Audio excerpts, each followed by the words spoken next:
back in there. I was 8 months pregnant when I last recorded, and now I'm 4 months postpartum. So it's a journey, y'all, okay? I'm gonna stay committed, I'm gonna stay consistent, I'm gonna give you all what you need. We have interviews coming up, we have lots of things in store. So I am glad to be back recording. I will say it's something that's definitely going to be a part of me. I'm not going to sugarcoat anything. I'm just going to be real with y'all, okay? Because that's what y'all want. Y'all want transparency. Y'all want realness. Y'all don't want just, oh, everything is great. That's not how life is. Life is great. Life can be great, but it's not always peachy keen. But back to it. So from the last recording, I was just introducing y'all to what was in store. But now I wanted to share you all my journey, where I came from, my humble beginnings. And it'll just be something brief. And from my humble beginnings, you all will meet the people that I met, the relationships that I began. You all will see some people who I've just started networking with who want to be a part of this journey to show you all that it doesn't stop in the kitchen. Some of you have asked about getting a shirt. I'm like, oh, I didn't know y'all would want a shirt. If you all do want a shirt, I will definitely put a link up soon. This is from my previous business, E2L. Eat to Live is on the back. And I also want to make shirts. It doesn't stop in the kitchen, of all sizes. I'll start off with black, silver, and pink. And my guests will be leaving with a t-shirt as well. But if you all are interested, sure, just DM me your size and just DM me, what you want to look forward to as well. But they are in the works. I have heard your request. So let's start out with the journey of Maria. So, like I said, I'm not going to tell y'all like 50 years length story, but I just want to let you all know the God honest truth of where I came from and where I am now, and the highs and the lows. It'll be in a couple of segments, so I won't bore you all to death with like a whole 45 minutes to an hour of talking. But the first segment will definitely be my humble beginnings. So I was interested in food since I was 9 years old. That's when I started being interested. It was when my mom had my little sister. My grandma came to stay with us, and she needed help around the house. So I'm like, my grandma, my mom's mom, she was flawless when it came to cooking and cleaning. My mom was going through some postpartum things, and my grandma really helped her out. My dad, he was on the road truck driving, and it was just me and my sisters and my grandma and my mom. And she was definitely helping with that backbone, as well as my aunt, my mom's twin. But, the way my grandma would whip up stuff so quick, I'm like, you know what, let me get in on that action, okay? I was ironing my clothes. I was doing my thing, but I'm like, I can add to it. I was always there that I wanted to help. So my grandma, she taught me, with eggs, little things like that. And so I started getting a likeness of it. I wasn't like, oh my God, I want to cook forever. But it was just more so, hey, I like cooking. So fast forward to high school, my parents sat me down. They were like, so what do you want to do when you grow up? What do? You want to go to college? What's your thought process? And I was truly, truly stuck between two things. God honest truth. The top one was being a veterinarian. I love animals. Somehow I like bugs, dissecting bugs, but to this day I'm scared of bugs. But when I was little, I was like a little tomboy. Loved being on my bike all the time outside. So I was like, I want to be a veterinarian or I want to be an actress. I did theater classes in high school. I was always the goofball of the family. So I always liked the audience as far as making everybody laugh or just doing something funny. So I had narrowed it down to acting school, but I talked to some actors and I did some research. And the thing is, acting wasn't consistent pay. Sometimes you'll be in between gigs. You're not always going to be an Oscar winner as soon as you graduate from acting school. So in the back of my head, I'm like, I was a hustler always. Like I always wanted to see where I could, make money. So I was like, let me go to culinary school. That way I'll have a culinary degree. So if I do pursue acting, I'll be able to work in the kitchen somewhere until I get my next gig. But that turned into a full-time career. Like, I had acting in my head. I'm like, oh, I'm gonna go to New York. I'm gonna do theater. I'm gonna do all these things after my culinary degree. And upon going to Johnson & Wales in Charlotte, it totally changed my life to where that's just what I wanted to do. I wanted to do food service, hospitality, just everything food service, because I fell in love with it. And I honestly will say that Johnson & Wales, you get your money's worth. Like, it was a private school, but it was one of the top culinary schools. It was between CIV in New York, which was buku's money, or it's between Johnson & Wales. So I chose Johnson & Wales. Not saying you shouldn't pursue whatever you have your mind to. I could have applied to CIV, but my heart was led to go to Johnson & Wales. I was going to go to Charlotte. I was going to get out the house. I was going to get out Virginia. So I'm like, okay, Johnson & Wales, what it do? And when I tell you it changed my life, I was given so many opportunities from Johnson & Wales. You know, the first 2 years you're in lab classes, meat cutting, bar, you know, making drinks from the bar, French cuisine. It was so laid out and organized. And like I said, you get your money's worth. In the last 2 years, I did a 4-year program. It was more book work, networking, internships. I was able to go to the Masters, cooking for Condoleezza Rice and the president, Tiger Woods. You know, it was a lot of great opportunities. My first internship was at the Charlotte City Club. That was the first time getting cussed out by a head chef, humbling me extensively, you know, crying in the cooler at times. But it toughened up my skin a lot because the food industry is not like, oh, Maria, we're going to hold your hand. You say you're good? Okay, we believe you. No. It's always how you got to prove yourself. So I was always trying to prove myself, especially as a female and especially as an African American. I was always wanting to prove myself that I could do it. So fast forward to graduation, I wanted to stay in Charlotte, but I did not save my money. So those young people who are tuning in, if you were in college or if you were in your last year of high school and you just want to work before you go to school or you want to do both, save your money. I did not. I was acting crazy as far as money-wise. I got a check. I was going shopping every single week.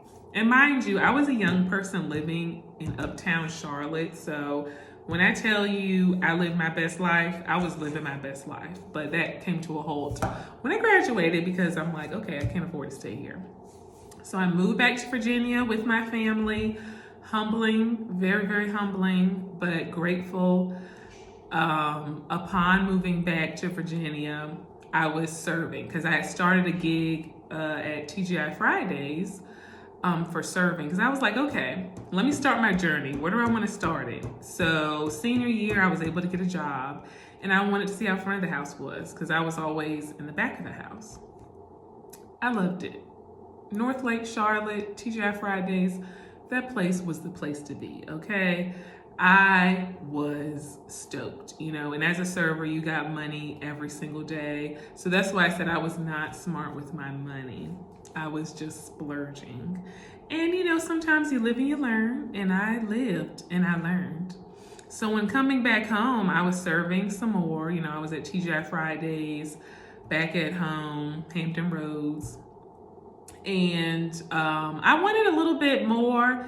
You know, of course, I wanted to move out of my parents' house. I didn't want to stay there forever. So I began serving at more high-end places like McCormick and Schmick's, these steakhouses on the ocean front. And then I'm like, okay, I need some consistent money. Serving is cool, but you got your seasons where you're doing really well, and then you have your seasons where you're not doing so well, and you want a certain amount of income, and that's what my goal was. I was always thinking 2 steps ahead. So I was like, okay, it's time for me to go back to the back of the house where I have a consistent schedule, where I have consistent pay, where I know how many hours I'm going to be working. So when I tell y'all my first cooking job from prior to leaving college, it was Village Inn. And if you all don't know what Village Inn is, it's a more high-end IHOP, okay? It's not the fanciest of fancies. It's a freaking breakfast spot. So I was making pancakes, eggs, and omelets. When I tell you, I thought I was going to come in there, I have a degree. Y'all are going to offer me the highest paid position. But what did I tell you before? You were always trying to prove yourself. They were like, okay, you got a degree, Miss Know-It-All. What can you do? So I always start off in prep when it comes to cooking. They always got to see how you are in prep. And if you're pretty good in prep, they start moving you up. So I was moved up to the flat top where I did eggs, pancakes, things like that. So I was quick over there. Then I was moved to the omelet station, and I was there for about a year. And, you think and you're like, oh, I have a degree, but I'm making pancakes and omelets. What is life right now? But I was grateful. But like I said, I was always thinking 2 steps ahead. So I'm like, okay, how long do I see myself at this breakfast spot? I didn't see myself at the breakfast spot forever, of course. So I began to think of more different line cook positions. And that's where these scars come from. Like, working in the back of the house for about 6-7 years, I'm right-handed, so I just had burn marks everywhere. You connect with other cooks too. I meet people I don't even know. They're like, you cook, don't you? And I'm like, yeah, how'd you know? Your arm. Some people think I was abused or I was cutting myself, but for those of you that don't know, I just was heavy in the kitchen, burning myself, just everything you could think of. So when I went to back of the house, after Village Inn, I went on to P.F. Chang's. And P.F. Chang's, when I tell you it was the start of my journey that I didn't even know, you all will be so shocked what P.F. Chang's got me, okay? But just know, P.F. Chang's, it was cool. They made everything from scratch. It was an African head chef. And of course, I wanted the highest paid position. I wanted the hardest position. And he was like, girl, bye. So he started me off in prep. And when I tell you I was always humbled quickly, okay? So I was in prep, cutting vegetables, just learning the tricks of the trade. But what I didn't know is in prep, you get to see everything versus you going into a position, you don't know anything, you don't know how everything flows. With prep, you got to see how everything flows. So with me, whatever position I wanted, I was always either close with that person or watching, intently watching. So I was there for about, I say 3 months on prep.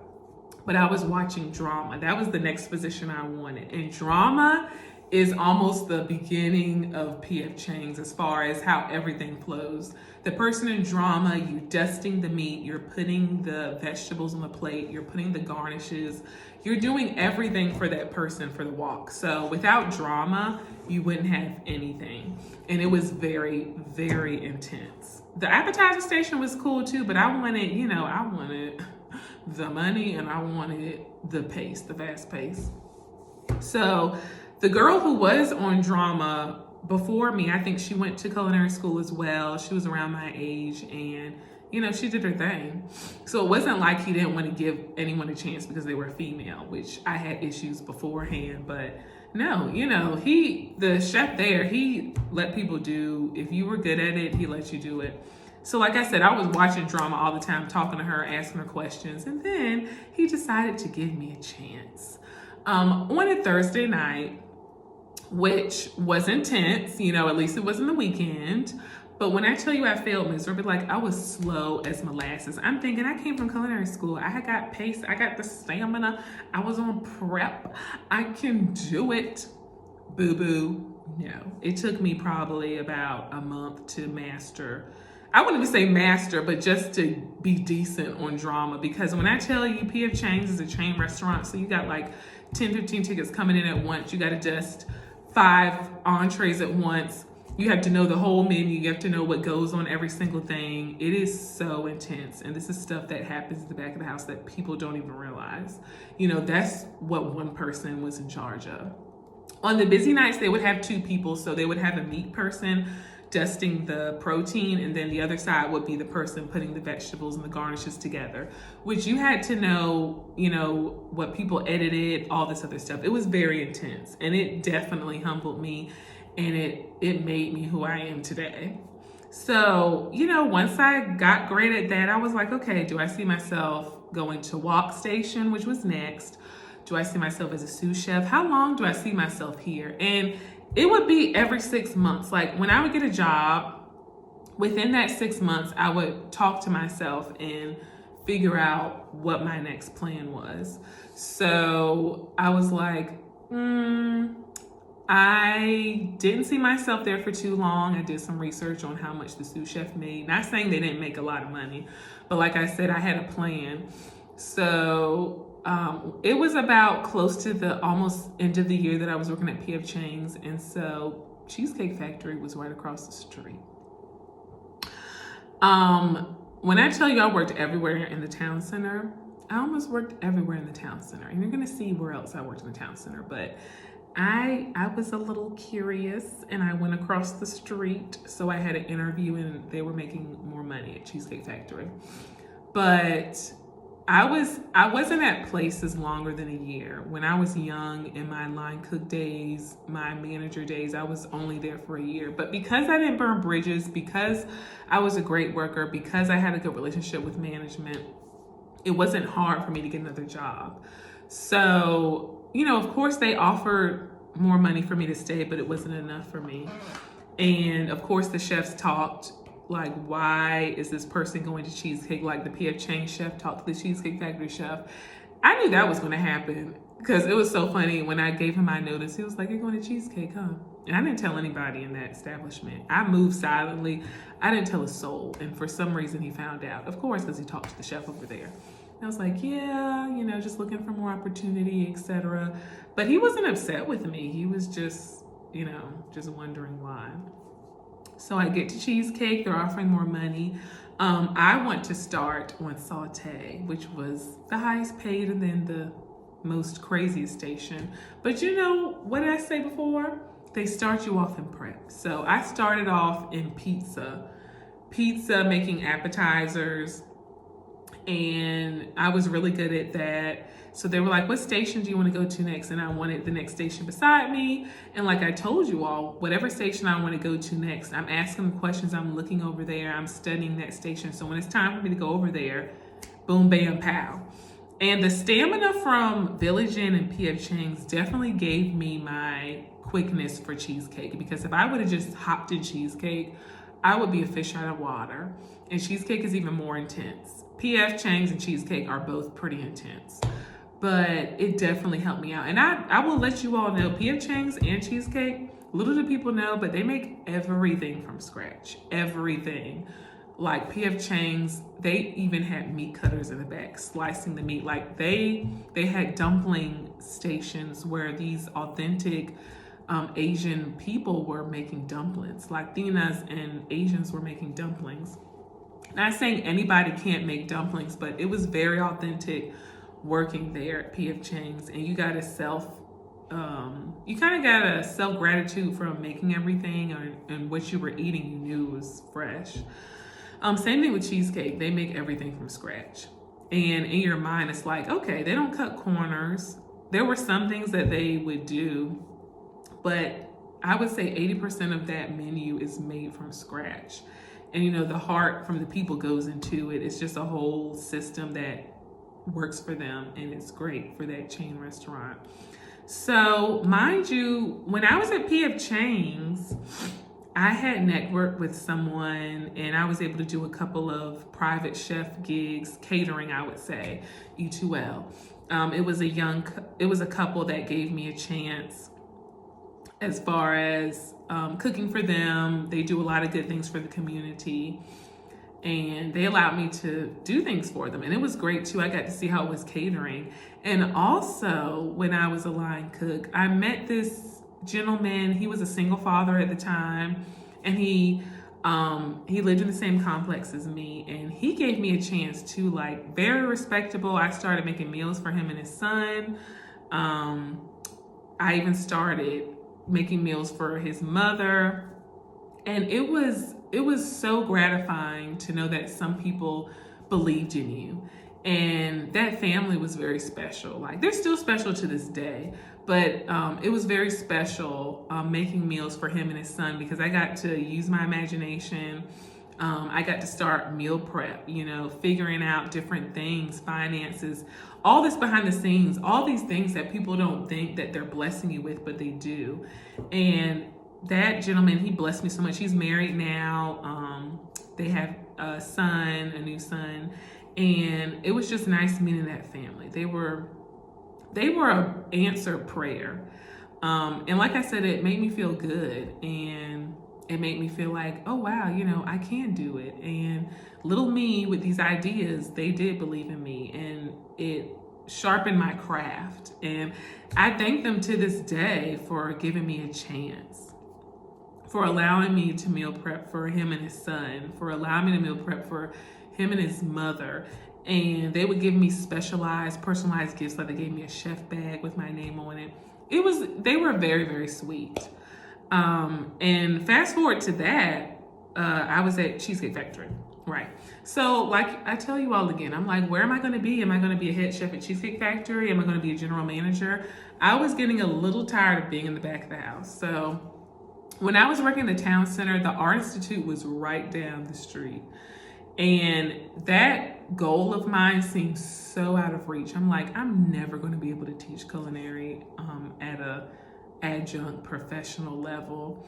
But what I did was, about a year and some change, I would drive by the Art Institute and I would pray, and I said, I will be an adjunct chef instructor. And it, like I said, it seemed so out of reach. I never in a million years thought that I would get a chance. But y'all are going to hear about that story next. But let me finish. After being in front of the house, back of the house, I want to be in front of the house. So at Cheesecake Factory, I'm thinking, I'm like, okay, what's my next step? So I'm like, I want to be a restaurant manager. I want to talk to the people. Some people would probably like, well, why didn't you become a restaurant manager at Cheesecake Factory? I'm not sure. I think I wanted new scenery. It wouldn't have been a bad idea, and I'm pretty sure they would have given me a chance. But, I was led elsewhere. So I went to the oceanfront, and I was a restaurant manager for a year at one of the Hilton establishments. And that was life-changing as well. You got to manage people. And being young, I was about 25, 26 at the time. You're always like, am I good enough? Am I good enough? I have this experience, I have this degree. But like I told you, each thing was a stepping stone in the right direction. So each job that I got, it helped secure the job that I was looking for. So when I applied to be the restaurant manager at the Oceanfront restaurant, they liked it automatically because I had experience in the back of the house. So it definitely helped me with being in front of the house because I knew how things should look. I knew how to communicate with the cooks. I came from a humble place. Some places I would work at when I was back of the house, it was like the front of the house was against the back of the house, or the front of the house was too good for the back of the house. But I let them know firsthand that I can go back there and fry some fries. I can go back there and make a burger just like you can. So let's work, help me help you. And I built some great relationships being a restaurant manager. It definitely grew my emotional intelligence and management. Just how to be a people person and meeting people where they're at. So it was a life-changing experience. The next segment that I'm going to record, I'm going to let you all know my journey of being a chef instructor and beyond. And like I said, when things seemed unattainable, when things seemed out of my reach, my faith is what kept me grounded, and my faith is what kept me going. And some people might not be faith-based, some people may not think twice about it, but that is definitely something that reigns with me. And like I said, I spoke that position into existence. I didn't think in a million years graduating from culinary school would help me in my next step in my career. So stay tuned for my next segment of It Doesn't Stop in the Kitchen. Like I said, comment below, DM me on ideas or questions that you want me to hone in on, that you want me to bring up. And like I said, I will be interviewing a very close friend of mine soon and very soon.